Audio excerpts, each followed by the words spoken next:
That's better. Look at me. A testimony. I can't make it on me. I'm here standing on the you who gave the opportunity. Look at me. I'm a testimony. Look at me. I'm a testimony. I'm here standing here all alone. Hey, hey, hey, hey. I'm a testimony. I don't know why my voice seems like I'm hoarse. Good afternoon. I did set a live for 9 o'clock. I don't know if it went out, if everybody got a chance to see it or whatever. But since today is the first Sunday, and I did say that I will be telling some testimonies on my channel. So since today is the first Sunday of the year, today will be my first testimony of the year. One testimony of many. So I think this may be maybe a 1, 2, 3 part series on this particular one, because this is it's a long testimony, and it's a real long testimony. So welcome into my YouTube channel. If you are a first time viewer, I am a new content creator. I'll be going on 3 weeks on here. So my advice to you, if you're watching the replay, you may want to fast forward probably about at least 5 minutes or so into the video, because coming on, I will be giving my little advertisement as far as a new YouTube content creator / reaction channel. Right now, I'm only reacting on my own self. Um, Speaking about my life experiences, and then we come on here and I just start talking about stuff and talking about engaging with the audience. If they don't have anything really to say, then I'll just start talking and just talk my behind off. I love to talk, and so that's pretty much what I'll do. um, I would appreciate if you would view some of my shorts. I do have shorts and videos posted to my channel. Um, if you don't want to watch the entire lives that I have, if you could at least watch 10 minutes or listen to at least 10 minutes, or just let it play while you may be doing something else, hit the thumbs up button. If you have a certain topic you'd like for me to us to discuss on my channel, if it's not negative or derogatory. I try to stay away from politics because we all have our different views. Religion or your religious beliefs, who you believe in and who I believe in, is maybe two different people. So I can't tell you that I do believe in the Lord Savior Jesus Christ. And so if you believe in any something else, that's on you. I'm not going to try my push my beliefs off on you, and I would appreciate that we don't have a debate about mine as well. So with that being said, I want to acknowledge some of the people that are coming into my chat. Please keep all negative and derogatory comments to yourself, or go somewhere else with that.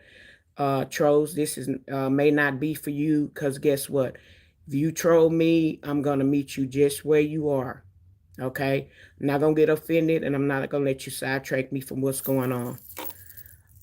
So with that being said, good afternoon. Hello, K Dog. I'm not your mom. You can acknowledge me as classy lady. If you're under the age of 18, this would not be the channel for you. So please exit stage left, right, right, left. But if you're over the age of 18, you're welcome to stay and engage in the conversation, long as you're respectful and that nature. Um, Anna Slay, Gorman, hi, hello, how you doing? George Carrillo, hello, how you doing? The Pros 45, hi, how you doing? Welcome everybody. Hit the like button. It doesn't cost a thing to hit the like button. Watching me is free. Engaging in the comments is free. Again, long as they're not negative or they are respectful. So hit the like button. Give me a thumbs up. Let me know that you're here so that I can acknowledge you and say hi. If you would like, you could tell me what country you're from or what city or state you're from. We might be neighbors. Just a truck driver one. How you doing? Just a truck driver one. You from New Orleans? Okay. Um, are you actually a truck driver or you just use that name? I would like to know. My dad was a truck driver for over 50 years. He drove cross country. So that's a good thing. And if you are a truck driver, thank you for bringing our goods and daily needs to and from here and there, wherever you may be traveling to, and safe traveling grace to you. And be careful out there and be safe out there on the road. Again, welcome everybody. I'm a new content creator. Please hit the like button, subscribe to my channel. I do have over 40, I think 41 shorts and lives that I have posted. Go ahead and view them for me. You a truck driver, flatbed, you regional. Okay, be safe out there. Flatbed, short bed, long bed. I don't care what you drive. Just be careful out there. Be very careful. Buster Boone's Mike.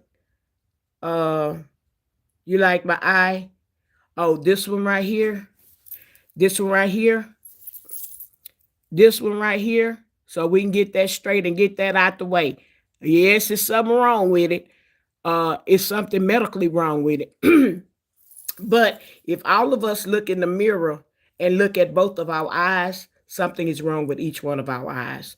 So if if you saw that just because you saw the color of it, yes, there's something medically wrong with my eye. So I'm at peace with it. I'm good with it, and so that's why you said that.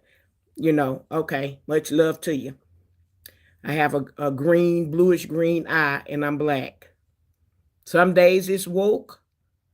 It's woke now. Some days it's not. Some days it's little bitty. But, however. Anyway, today is the first Sunday of the month. Today is the first Sunday of the year. Today is the first Sunday of the month. Welcome everybody to my YouTube channel.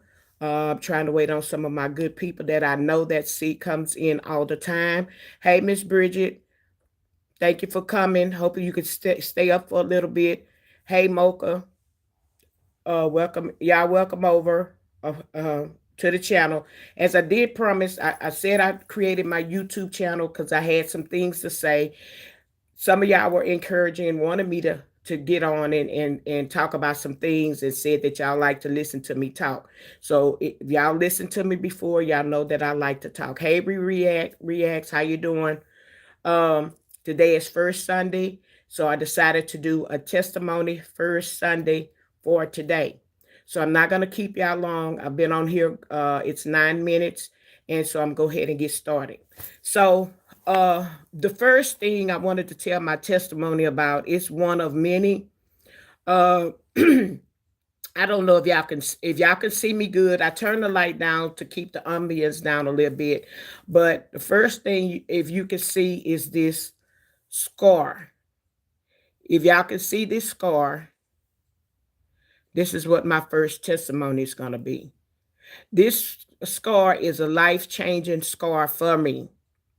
This scar will be 29 years this year. This scar is from here all the way down to my stomach, with those have healed 3 areas that there were tubes in my stomach. I have a line, well, you could say like a rope line going from the top of my knee on the inside all the way down to my ankle. That's where staples were. So if anyone, Miss Bridges, you got it. I had open heart surgery. I had open heart surgery when I turned 30 years old. I just turned 30. My birthday is April 13th and 1967. This year I will make 59. So I had just turned 30. I was given a surprise birthday party, which I told them they scared the heck out of me.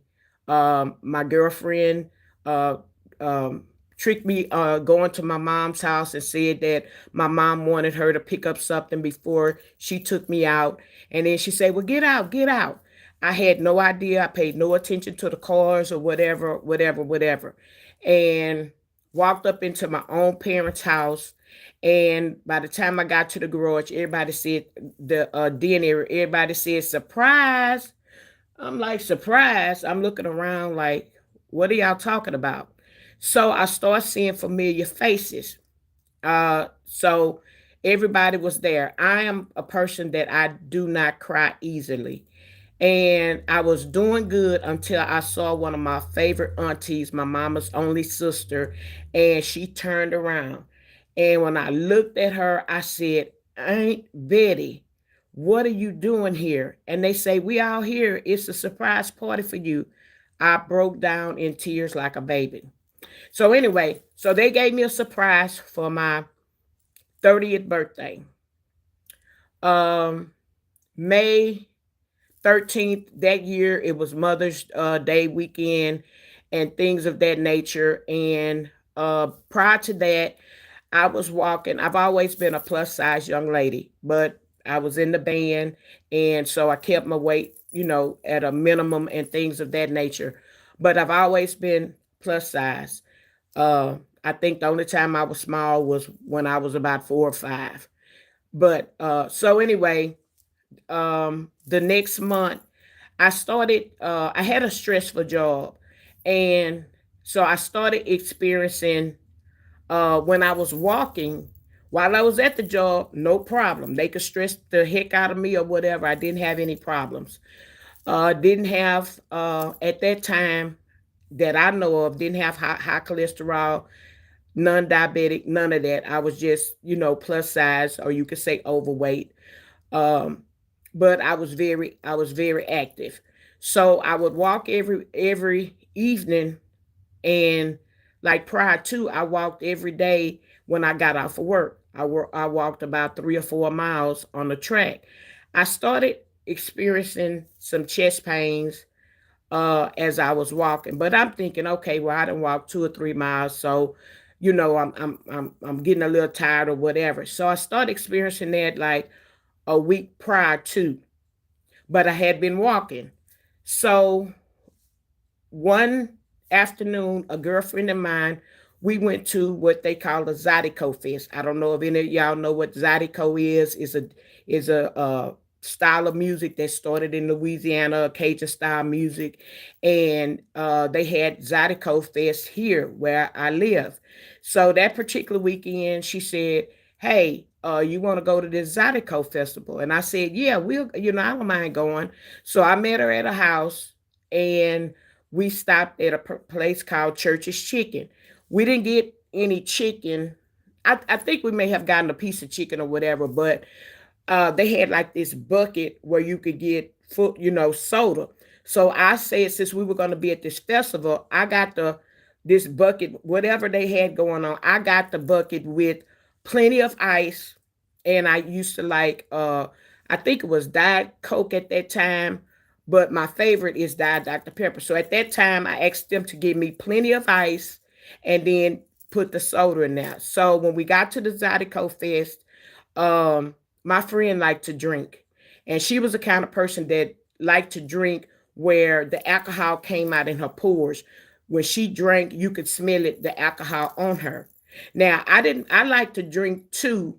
Well, my drink of choice was a strawberry daiquiri. It still is a strawberry daiquiri. If I went out anywhere, if they didn't have strawberry daiquiri, I may drink a wine cooler or two. But I was never a heavy drinker. I've never been a heavy drinker, and I'm still not. I can have fun without it. So we went to the festival, and that evening at the festival, my right arm started to tighten up and tingle. And so I didn't really enjoy the festival because I was worried about my arm. And I said, "Lord, why is my arm going dead? And it's all day." Never suspected that. Because when they used to tell you about a heart attack, they say on your left side. My arm stayed numb the whole festival. Okay, fast forward. My friend had drank and you could smell the alcohol on her. Unfortunately, she was the one driving us from the festival. So we went to her house. Her husband had barbecued. Her husband could cook his butt out. So he used to call me his second wife. So we went over there and he had barbecued and stuff. And he said, you want me to fix you a plate? And I said, yeah, please, you know. So he fixed me some dinner. I said, don't put too much. And so he fixed me some dinner. I ate my food and stuff. I say, you a good cook as always. I say, you cook real good. So my girlfriend, I was playing the lotto. And so the news was coming on. And after that, I was going to go home. So I sat there. After I ate, I sat down in that dinner and I was sitting down and my chest started hurting. So I started doing this like I'm scratching it. And so I'm doing this and I'm kind of looking kind of funny. And then I started, my arm still was hurting. Never thought anything about it. She come out the room. Now, mind you, it was kind of like this, little dark. And she looked at me. She said, you look funny. And I say, I do. She say, you feeling okay? I say, well, my chest kind of itch. I keep scratching my chest. It kind of itch. And I said, and my arm, I say, my arm been dead all day. She looked at me. She said, is your chest hurting? I said, yeah, it kind of hurt. It feel like an itch. And I say, I feel like an elephant standing on my chest. So she didn't tell anything to me. She went in the room. She called her sister. Her sister stayed a couple of blocks. She told her sister to get here now. So her sister got there and she said, we worked at a clinic. She said, I'm supposed to take you to the clinic. And not a health clinic, not like that, but a clinic where we called it, where they had like after hours and things of you made appointments and stuff like that. It wasn't a free clinic. So she said, I'm supposed to take you to the clinic where we worked at. So I said, okay. So I get in the car with her. Just so happened I called my parents and I say, Mom and Dad, I say, I'm getting ready to go to the clinic where we work at. I say, because my arm been bothering me all day. And Cheryl said, I look funny. I'm looking funny. She said, I look great. Okay. Now I'm brown skinned. She said, I look great. So, okay. We get in the car. This girl had already been drinking. And then when she got home, she had some beer. Her sister was in the back. I was in the front holding her purse. When I tell you the route we took, it was so dark. It's like we call the Beltway 8. Beltway was so dark. And this is a spot where at this time it wasn't developed. And they got signs with deers posted that a deer could dash out at any time. This woman passed every light on the Beltway that she could pass. We was in her Mustang, and you can imagine she already tipsy, intoxicated. She's worried about me. She got one hand on me, holding me like this. I got her purse like this because I'm scared as heck. I'm more scared of her driving than I was of me going through what I was going through. Her sister in the back, slow down, slow down. In my mind, that elephant was standing in my chest and I was saying, speed up, speed up. In my mind, I was like, hurry up, hurry up, hurry up. I say, I'm really hurting. We got to the place where we worked at and it had like a circle. We didn't pull up the circle like this. She pulled up like this and we was dang near in the double doors. So we get out and Instead of her saying, get in the wheelchair or something, I'll push you. She took my arm, grabbed my arm, and this arm, she pulled at me like this. I'm trying to keep up with her going through the door. And we get to the part where they do the minor emergencies. And one of our co-workers was working overtime. She say, she needs to see the doctor now, and hit that desk. I was like, oh Lord. And so our friend was like, what's wrong? What's wrong? She having chest pain. She having chest pains. So the girl was trying to put me in the computer. Before I know it, Cheryl worked on the floor as a tech. She slung that door open and she said, she need to be seen now. That doctor looked at her. I'm looking at her. I'm like, oh Lord. They got other patients in the room now. So she know the light system and everything. She putting whatever light need to be put on, and she slung me in the room. So I just by this time, I just got her up on the table, on the exam table. I'm just sitting there holding my purse, looking like a deer in headlights. All the time, that elephant was pushing harder and harder in my chest. I'm not knowing what was going on. So the doctor came in there. Of course, he could smell the alcohol on her because remember, alcohol comes through her pores. They could smell it. He comes in there. He said, oh, wow, your friend is really excited. He said, what's going on? I say, I don't know, but it feels like an elephant is standing in my chest. So he say, well, tell me, how did this start? How did your day go? I say, well, me and her, we went to a festival. And I said, I really wouldn't, my right arm has been numb all day. I said, and I didn't have anything to drink. I said, I had Diet Dr. Pepper and I sipped on that all day while we were there. I say, she has something to drink now. I say, because I already know you're already getting to that. I said, she has something to drink. I didn't have anything to drink. So he kept asking me, he said, well, rate your pain. He trying to be, I'm 30. Oh, he probably thought I was smoking some tweeds or I was doing something. I said, hey, Mossy, I said, my pain is about an 8.5. So I guess he like, okay. So I said, so by this time, I'm kind of breathing funny. But this pain, he say, rate your pain. So he kept talking to me. Tell me how the day went. I said, now, if he asks me this one more time, I'm getting ready to kick him. So I told him again how the day went, what happened or whatever. I say, again, she has had something to drink. I haven't been drinking. And I said, and right now, you keep asking me these questions. I'm telling you, my pain is about an 8.5. We done been in here 30 minutes. They ain't stopped. Hey, Shadow Mom. So I said, they haven't stopped. I said, they really hurting. So he went out. He told them to come in and take my vitals or whatever. So they took my vitals. My blood pressure was a little elevated. EKG didn't really show him anything. Because he was like, well, your EKG, it was okay. Nothing to be excited about. He said, nothing to worry about. He say, so rate your pain. I said, it ain't changed since the last time you asked me. It's about an 8.5 now. So he said, okay, well, what we're going to do is I'm going to give you a nitroglycerin under your tongue. So a nitroglycerin, when they put it under your tongue, I don't know if it happens to everybody, but it gives me a headache.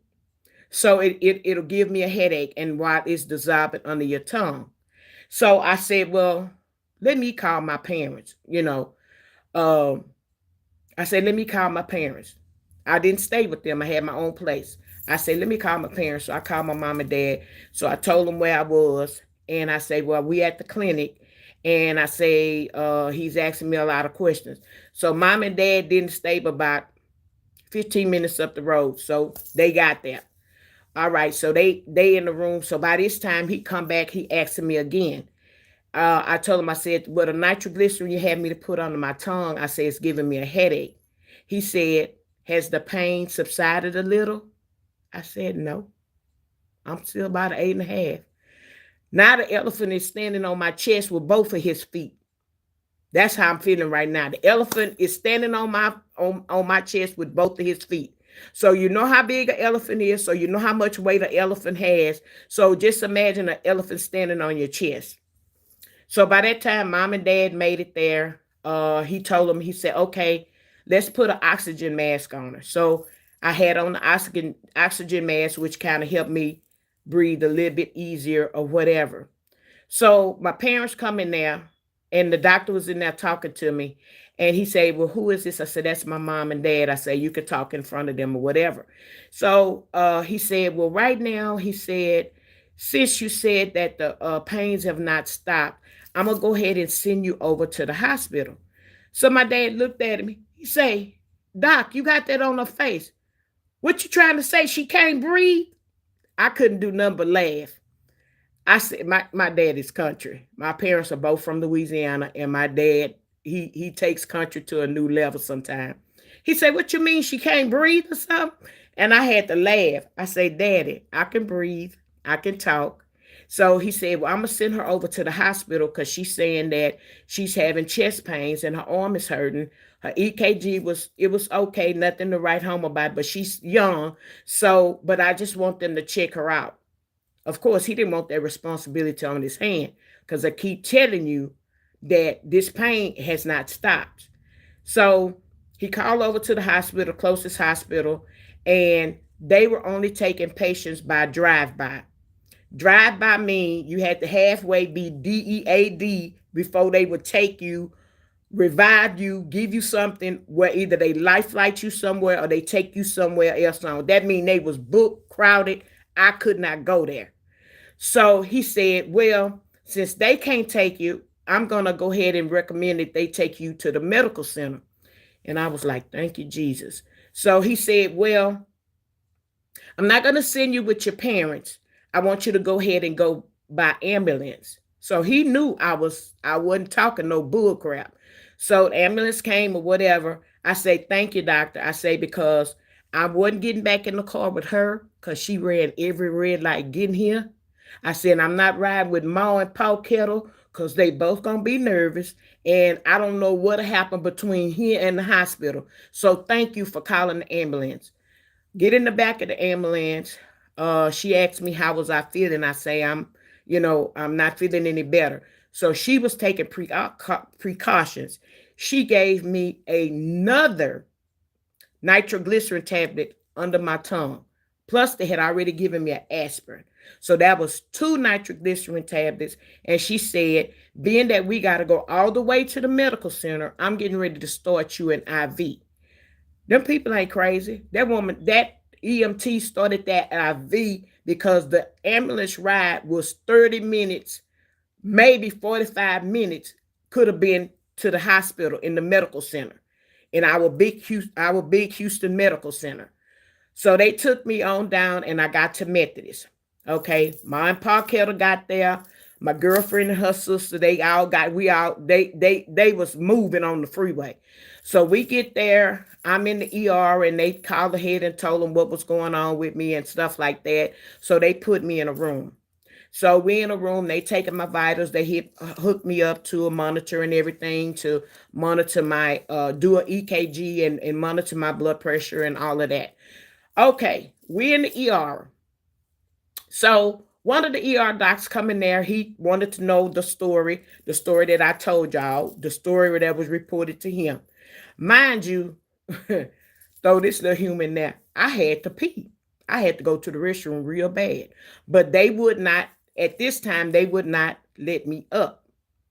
And we had been to the festival. I had sandals on, so my feet was dusty and everything. So I was in there. They had the oxygen on me. Everybody, my mom and dad was in there, and my girlfriend and her sister was on the outside, like right there. She wouldn't leave the desk. So I asked them, I said, could y'all wipe my feet off? I say, my feet is dusty, and I'm pretty sure it may be dang near black underneath the bottom. Can y'all wipe? So by the time my friend had came in, so they wiped my feet off, and the doctor said, well, I need to y'all to leave out. So he come in there. He gets the cardiologist on call. They chit chat or whatever. He tell them what's going on. Cardiologist casually said, "Well, she's 30 years old. How's her blood pressure? Her blood pressure it's okay. It's not bad. How is her what the EKG look like? EKG it's showing normal. It's not showing anything. Okay, well, go ahead and send her home and tell her to take 2 Tylenols. And if the pain starts back up or persists, have her to come back in." Well, why my friend on the right there heard them say, "Tell the other nurse, well, we're gonna send her home, and if she has some," my friend looked at him. If her eyes was a GUN or a KNIFE, he would have been DEAD right there on the spot. So he comes back in and he said that, okay, I consulted with the cardiologist on call, and he said that not to really worry, to go ahead and send you home with, and you could take some Tylenol, and hopefully, um, this is just, just maybe gas or something. My mom said, well, I think it's, maybe her breast, she had the wrong size bra. I looked at my mom, I looked at my breast, I say, Mama, I'm not toting them melons like you are.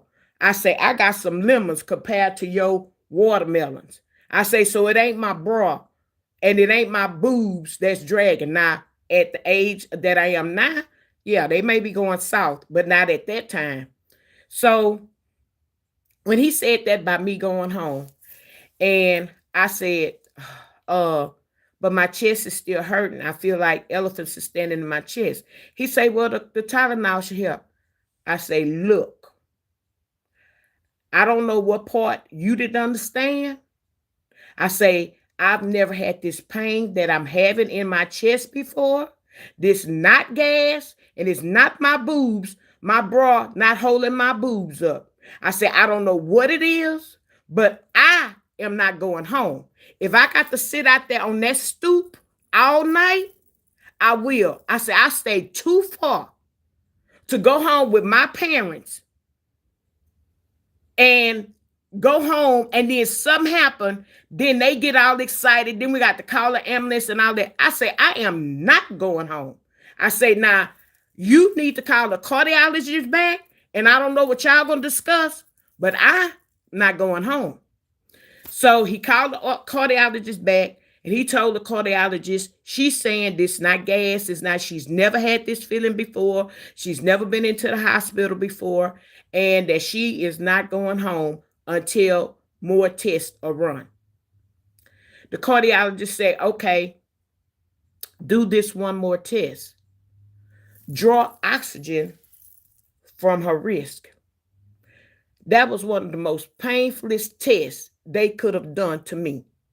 They pulled pulled blood out of my vein, ran it stat along with the blood work. He got the blood work back. He called up to the cardiologist. He said, blase, blase, blase. The cardiologist say, she won't be going home.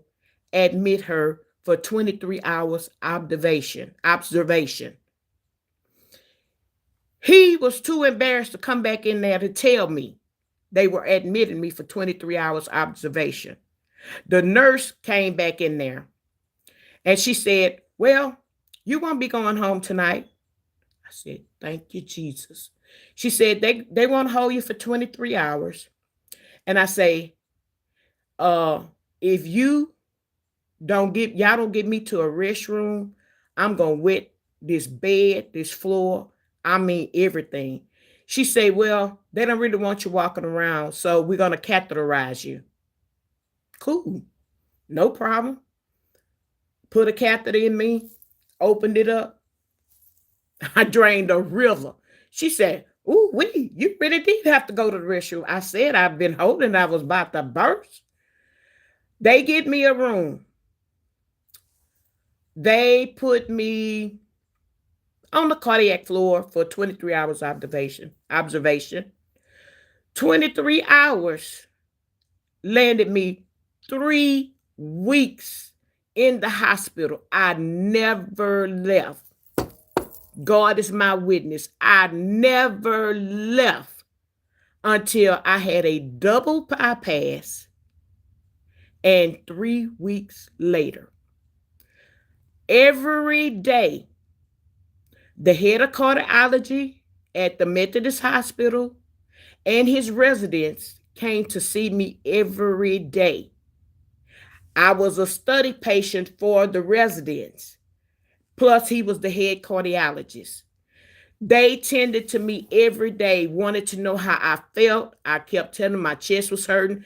They was putting the patches on me. I wasn't getting the nitroglycerin under my tongue. I was now getting nitroglycerin patches over my heart.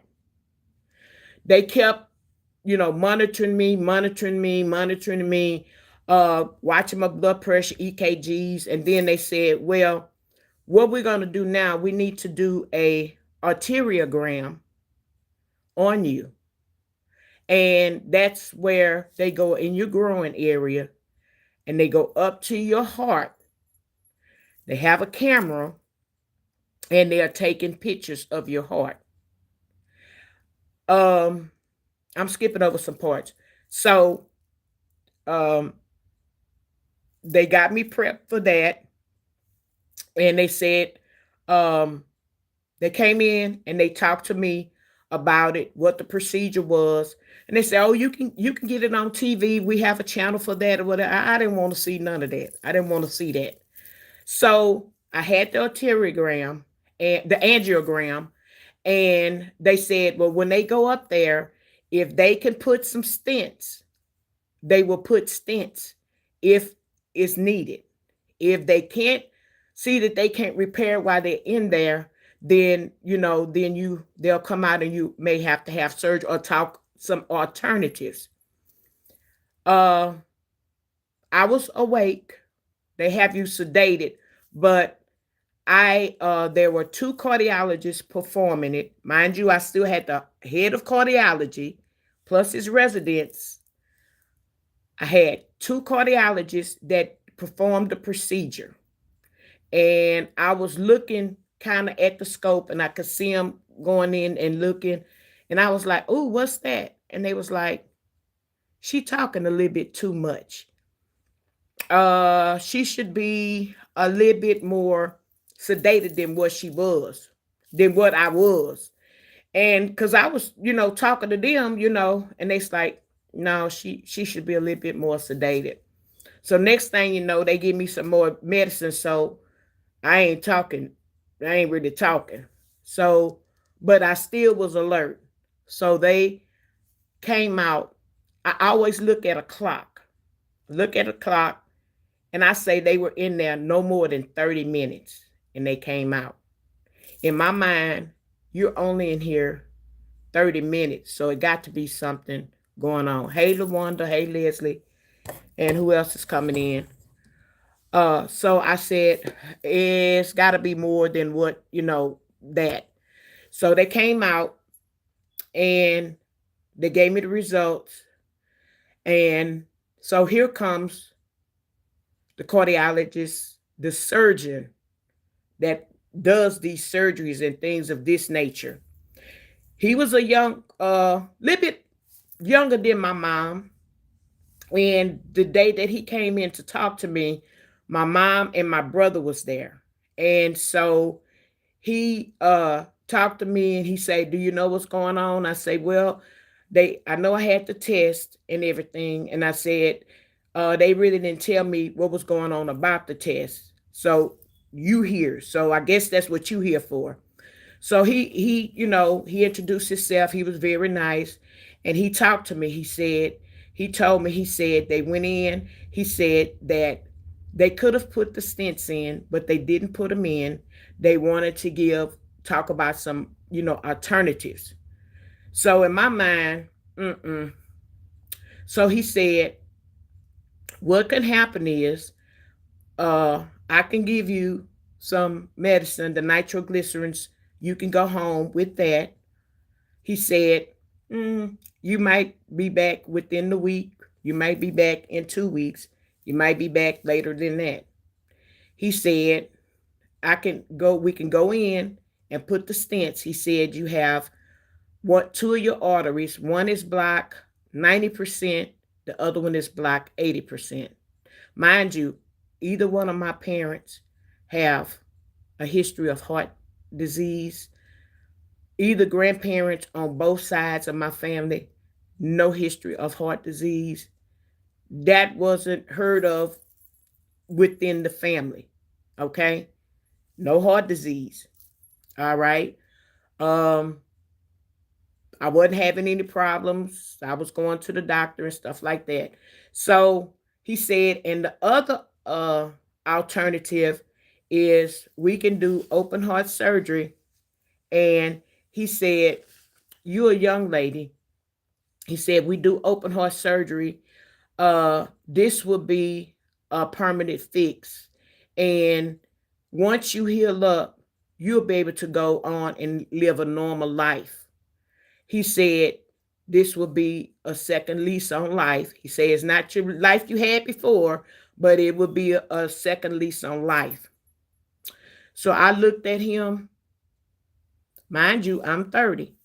I looked at him and I said, I'll take the open heart surgery, please. My mama looked at me upside my head. She said, are you crazy? I say, no, I ain't crazy. I say, you just heard the options that he gave me. No, I ain't crazy. She said, well, you need to have a second opinion or something like that. I say, Mama, the head of cardiologist comes in here, all the residents. He looked at the results. I said there were two, not one, two cardiologists that performed this procedure. That's 3 opinions. This doctor is the surgeon. He's number 4. How many more do you think I need? I said, I don't need no more. I said, the only thing I need to do is pray to the good Lord that I come through this. My mom, tears started streaming. My brother was there. He has pretty big eyes. He jumped up and he couldn't take it. I could just see him streaming. He goes out the room. So it's just me and the surgeon talking. And he said, well, she can't make that decision. I say, Mama, you know I work in the medical field. I'm 30 years old. I'm over 18. I can make my own decisions. So whatever you say, don't ride. Whatever I say goes. And Dr. Reardon, I'll take the open heart surgery, please. So I was in the hospital and we agreed upon the open heart surgery. Now, my mom stayed at the hospital every day round the clock. Spent the night every day round the clock. We had the best of times. The doctors would come in there. I had my it together because when she went home, I told her what to pack. When they came in there, I had pajamas new every day. They was like, you a fashion queen in here. I say, yeah, I got, if you look good, you feel good. I had visitors come. They brought me puzzles, fingernail polish, things to keep me busy while I was in there. My mom decided to go home one day. One day, she got so many phone calls and people, while my mom was there, I had to uplift my family and encourage them. I'm holding my family up. They not holding me up. So my mama went home one day and I said, okay, Mom, take you a break. I don't mind. I'm okay. I'm good. My mom went home one day. She got so many calls and people being negative. Oh, you need to have more than one opinion and blah, blah, blah, blah.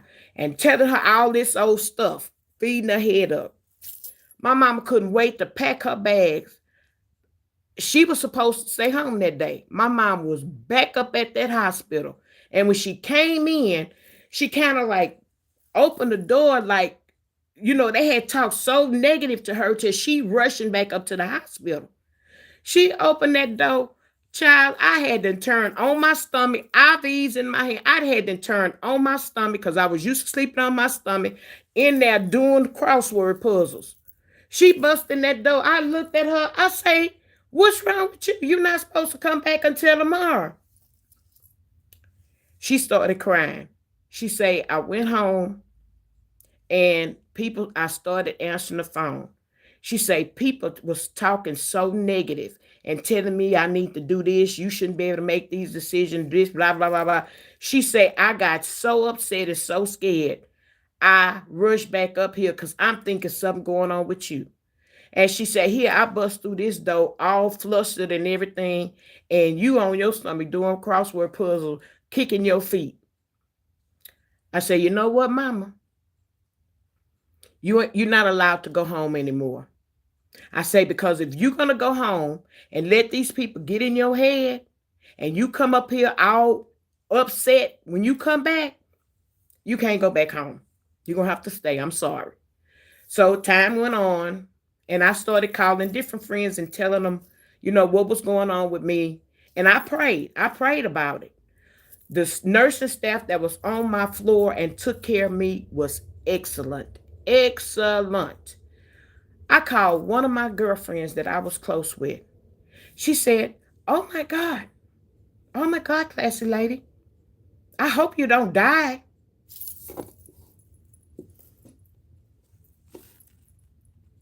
What? You hope I don't die? Well, Lord have mercy. That sure ain't what I was expecting to hear. I say, well, okay, girl, I'll call you if I make it. I talk with you later. I got off the phone with her. I say, you know what, mama? I say, I didn't learn my lesson. I ain't calling nobody else. I ain't talking to nobody else. If I talk to anybody, they're going to have to come here, talk to God, y'all, or whatever. I say, because people can be real negative. All right. Time for me to have surgery. Okay. Time to have surgery. I was so nice to the nurses when I had fruit baskets and stuff being delivered and everything. One day I had one of the techs, she came and she was kind of mean. Everybody else had been nice. And so my mama asked her, what, everybody been so nice. What's wrong with you? Oh, I'm just tired. Da, da, da, da, da, da, da. So my mom said, you know what? She said, why don't you go see your other patients? And she said, you come back to my daughter when you finish your other patients. And she said, when you come here, she said, I want you to sit down, take a load off. We got a fruit basket here. Get you a piece of fruit. She say, take a mini break. I say, yeah, I'll take you a mini break. That woman sat down for 5 or 10 minutes. And she had a piece of fruit. And she told me and my mom, she said, thank y'all so much. She said, I've been pulled here, there. She said, I'm so tired or whatever. And my mom said, I told her, I said, well, we understand or whatever. I didn't want no bad vibes or energy around me. I didn't want it. So the Rockets were in the playoffs that year. It was 1997. May 1997. The Houston Rockets were in the playoffs. My surgeon was a die-hard Rockets fan. So that particular weekend, he said, I got you scheduled for Monday. We got you scheduled for Monday for your surgery. He said, I'm on call this weekend. And if anything, you start having these chest pains or whatever, he said, you going in. I say, no. He say, I'm going to do surgery on you Monday. I say, no, you're not. He say, yes, I am going to do surgery on you Monday. I got you scheduled for Monday. I say, no, you don't. He say, yes, I do. I say, no, you don't. He say, well, why you keep saying that? I say, Monday is Memorial Day. You'll never have me waiting on the operating table and you fishing somewhere and I'm waiting on you to come do my surgery and you done thought it's Memorial Day, so you going fishing. I say, you'll never have me laying up there waiting on you. I say, so you mean you're going to do my surgery Tuesday, the day after? He said, oh my God. He said, you good. I said, uh-huh. So I said Tuesday. He did my surgery the day after Memorial Day. I couldn't have no barbecue, none of that. And my neighbor could barbecue, and she sent a plate up there. Guess who couldn't have none? Me. Couldn't have no barbecue. So I told her, I said, I want you to promise me that when I get out of the hospital and I'm able to eat, some of the food, could you please barbecue? Whenever you barbecue, save me a plate. So that was a done deal. Tuesday, surgery day. I didn't sleep good at all. I heard all kind of noise or whatever. And so when it was time for them to come get me, the nurses that was working on me, that was my team of nurses, they told them, hold on. Y'all wait outside. The orderlies that were coming to get me. She got all the nurses on the floor, and she said, we're going to pray for her. We're going to pray. We're going to pray for her that the Lord bring her through this surgery. And we supposed to do a circle around her. They grabbed hands, and all of them was around me, praying for me. And they said, Lord, when you bring her through this surgery, we requesting that she come back on our floor. Matter of fact, we going to be waiting till your surgery's over, and we requesting that we get you back, because we going to nurse you up out of here. So after the prayer, they walking me down, and that's like the Green Mile. My dad was there. He was in the waiting room. My brother didn't want to come because he just couldn't stand to be there. So we walking down, and my mom right by me. And I was, as we rolling down, and they said, when you get in there, just say, Jesus, let your will be done. That's what they taught me, the last thing to say. So in my mind, as we were going down, I'm Catholic, my mom is Baptist, but their usher marching in song is We Are Soldiers in the Army. We going to fight. We holding up the Bernstein banner. I don't know if y'all know it. That song was in my head.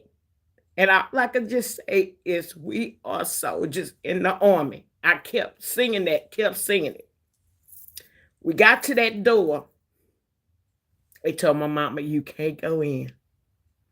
My mama was like, Lord, it's just going to be me and my husband. What are we going to do for 8 hours? She said, what me and my husband going to do for 8 hours? My mama said when she walked into the waiting room where the family was supposed to wait, she said it was so many family members that lived here, friends that was in the waiting room. And my mom said she just broke down crying because she just knew it was her and my dad that had to be by themselves. But the Lord sent them helpmates. And my mom said they just started praying for me. They prayed and they prayed. So I had to go in there by myself. So at 30, I know I was scared, but I was still trying to be brave. So the anesthesiologist, she was a black female. She was kind of a young black female. And to get the IV for open heart surgery, though it would look like a tube. It wasn't those little fine needles. It looked like a white tube that they had to get in my arm. So they finally she talked to me and got information, and she said, "What are you doing in here so young?" I say, "I don't know." I say, "I was having some problems and whatever." But she was just, just asking me. I said, "I don't know." So I told her, I don't know what's. I say this happened. This also happened so fast. She said, "I am going to take the best care of you." She said, "I'm going to make sure you don't feel no pain." She said, "Going in and coming out, I promise you, you won't feel no pain." She said, "But when I get you in recovery, out of recovery, and everything," she said, "I want you to promise me one thing." I say, "What?" She say, "I don't ever want to see you in here again. I don't ever want to have to put you under again." She said, "I want you to take care of yourself." She said, I'm gonna take care of you. I promise you." I said, "You know what? I don't ever want to see you either." I said, "The only time I want to ever see you is in the shopping mall. If we ain't shopping, I don't want to see you in the Methodist hospital. I promise you." So we both laughed. Okay. So got that straight. Here come a surgeon. He a cool cat. He walking in there all cool. He say, "Hey, good morning. How you doing?" I say, "No, the question is, how are you doing?" He say, "I'm doing good." I say, "Are you sure?" He say, "Yeah, I'm good." I say, "Did you sleep well last night?" He say, "Yeah, I slept well." I say, "Is your coffee good? Do you need a refill or anything like that?" He said, "No." I say, you and your wife okay at home and stuff?" He say, "Yeah." I say, "Your children good?" "Yeah." He say, "Why are you asking me all these questions?" I said, "Because I'm the first one you getting ready to take under that knife, and I want to make sure you okay, your home life okay, everything is good with you before you take me in there. If something is wrong, we can wait. We can wait. But I want to make sure you okay before you take me in there and your mind is clear." He said, I'm gonna take good care of you. I'm gonna take good care, real good care of you." And I said, "Thank you." So of course we go on. They give me a look, like they say, a little cocktail. So he gave me a little cocktail to they didn't tell me that, but they stuck something in my IV so to relax me, and I kind of was a little groggy. Uh I do remember going in the OR. I remember so much. And then after that, once they put me on the table, they strap you like you're getting ready to be electrocuted. And they put the little mask on you. I'm like, "Golly." And I said, "Lord, let your will be done." And they told me take 3 breaths in. Take 3 breaths in. They didn't tell me what. They just say, "I want you to take 3 breaths in." And then that's when I said, "Lord, let your will be done." And I was out. When I came through, I was in MICU. I couldn't, for some reason, I couldn't open my eyes, but I can hear. So that's why they tell people, they say people in a coma or induced coma, do not talk negativity around them. Watch what you say, because they may can't open their eyes. They may can't talk to you at that time, but they may can hear you. And I could hear. I couldn't open my eyes for whatever reason. And I heard the doctor said, "Are you okay? Can you hear me?" And I was like, "Mm-hmm." And the anesthesiologist say, "Are you okay?" "Mm-hmm." "Are you in any pain?" "Mm-mm." "You sure?" "Mm-hmm." That's all I could say. I couldn't open my mouth. I didn't open my eyes. But I heard them and they were talking to me. And it looked like I could see a shadow over me. And so they finally let my mom in. Mama came in and she say, uh, her and her best friend came in to hold her up. because my daddy was like, I can't go in there and see my baby like that. And so she called my name. She said, "This mom." I said, "Mm-hmm." She said, "Can you hear me?" I said, "Mm-hmm." And she told her friend, "I think she just saying something."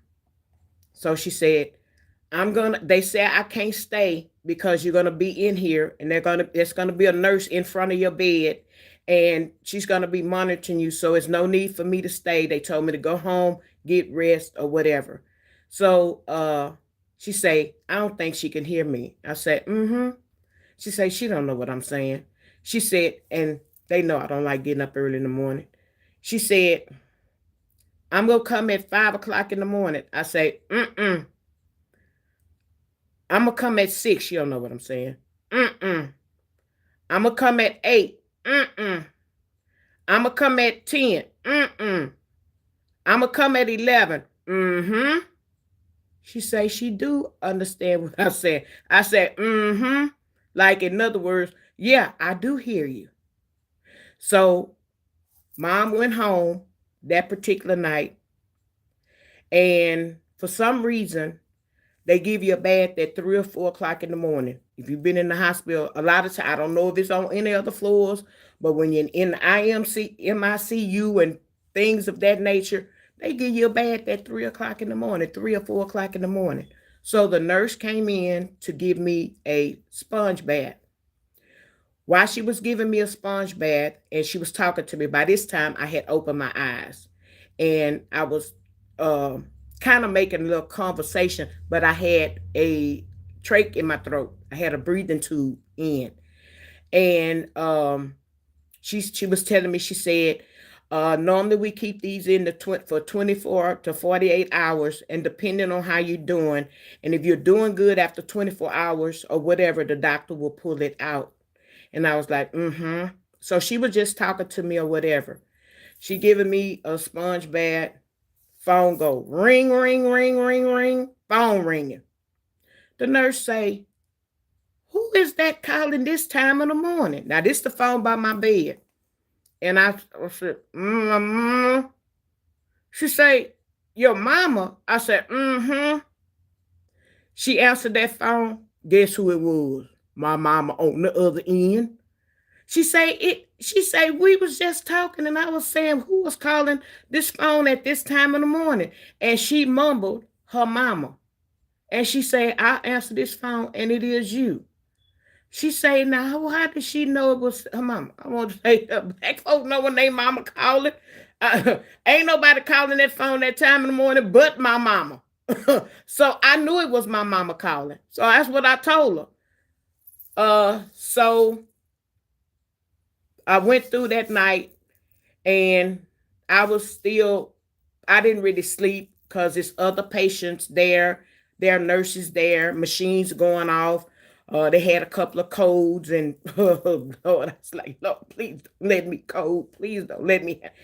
Here is Larry on the end. Now I knew Larry's name because they kept hollering at Larry. "Stop moving, Larry." Because they want you to be still as possible.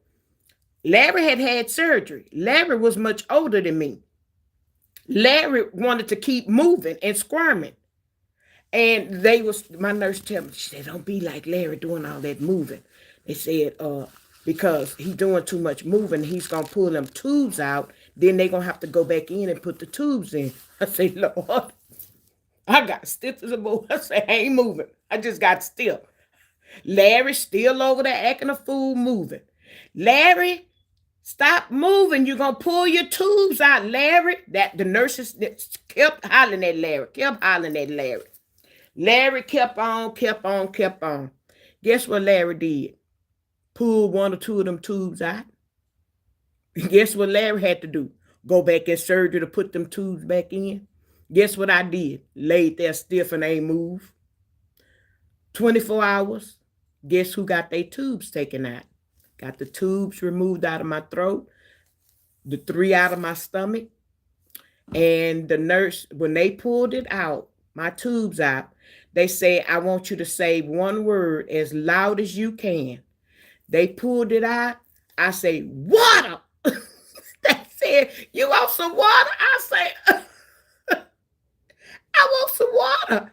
And they didn't give me water. They said, we can't give you any water, but we can give you some ice chips.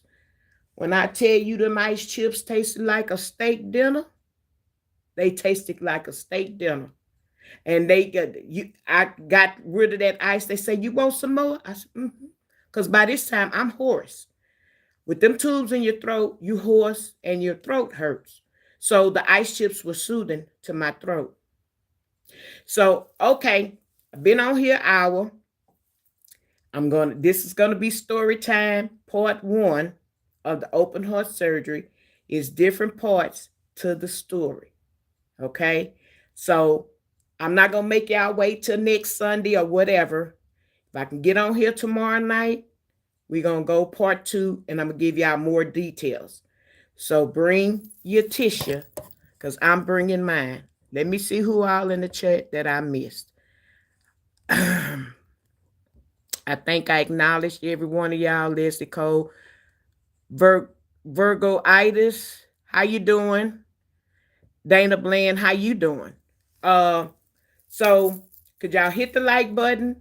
If you're new to my channel, please subscribe. If you want to hear the rest of my testimony, please subscribe to my channel. You'll hear part 2, and it's part 3. Remember, this happened 28 years ago.